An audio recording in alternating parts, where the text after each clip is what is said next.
শীতের বিকেলে চায়ের আড্ডায় জমে যাবে বাঁধাকপি আর ডিমের এই নাস্তাটা তৈরি করলে। চায়ের সাথে আর কিছুই লাগবে না খেতে, এত বেশি মজাদার আর মুচমুচে এই নাস্তাটা। বাসায় একবার হলো তৈরি করে দেখবেন, পরিবারের ছোট থেকে বড় সবাই অনেক বেশি পছন্দ করবে আর মজা করে খাবে। আশা করছি আমার এই সহজ নাস্তার রেসিপিটি আপনাদের ভালো লাগবে। তো এই জন্য এখানে আমি আগের থেকে একটা ছোটো সাইজের বাঁধাকপির অর্ধেকটা এমন চিকন চিকন করে কেটে খুব ভালোভাবে ধুয়ে পরিষ্কার করে পানিটা ঝরিয়ে নিয়েছি। এবার এগুলোকে হাত দিয়ে এভাবে করে একটু সময় নিয়ে মথে নরম করে নিব।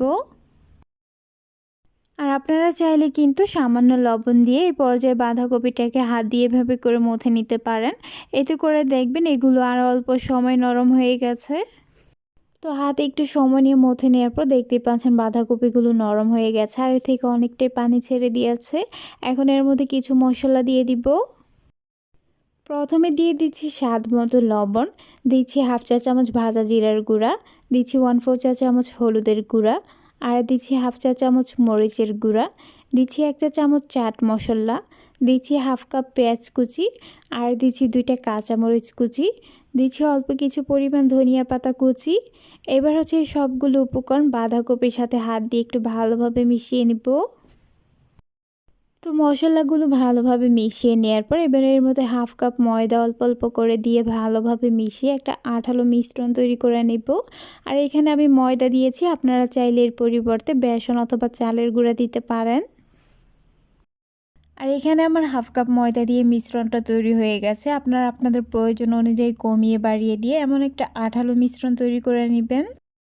তারপর এখানে আমি আগে থেকে 2টা ডিম ভালোভাবে সিদ্ধ করে এভাবে করে এক একটা ডিম 4 পিস দিয়ে কেটে নিয়েছি।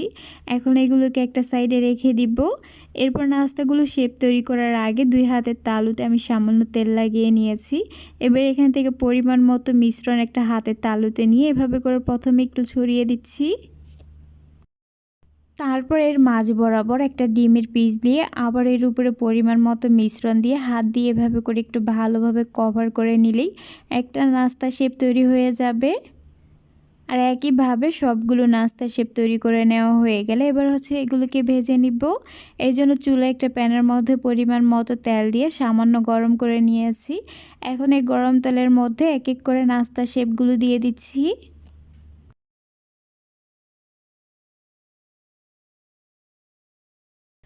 তো একবারে যতগুলো নাস্তা প্যানের মধ্যে ধরেছে দিয়ে দিয়েছি। এবার হচ্ছে এগুলোকে চুলার আঁচ মিডিয়ামে রেখে এক পাশ কিছুটা ভেজে নেওয়া হয়ে গেল, উল্টিয়ে দিচ্ছি।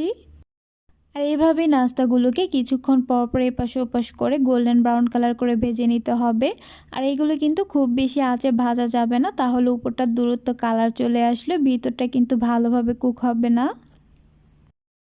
তো এই তো নাস্তাগুলো আমার গোল্ডেন ব্রাউন কালার করে ভেজে নেওয়া হয়ে গেছে। এবার হচ্ছে এগুলোকে তেল থেকে উঠিয়ে নিব।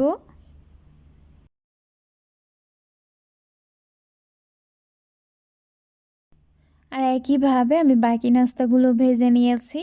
মাশাআল্লাহ, দেখতেই পাচ্ছেন নাস্তাগুলো দেখতে কতটা লোভনীয় হয়েছে, খেতেও কিন্তু হয়েছে অনেক বেশি মজাদার আর মুচমুচে।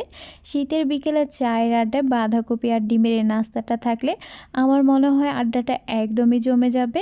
চায়ের সাথে খাওয়ার জন্য আর কিছুই লাগবে না। আশা করছি আমার এই সহজ নাস্তার রেসিপিটি আপনাদের ভালো লেগেছে।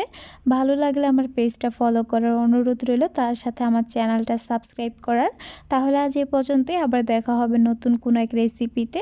সে পর্যন্ত সবাই অনেক বেশি ভালো থাকবেন, সুস্থ থাকবেন। আল্লাহ হাফেজ।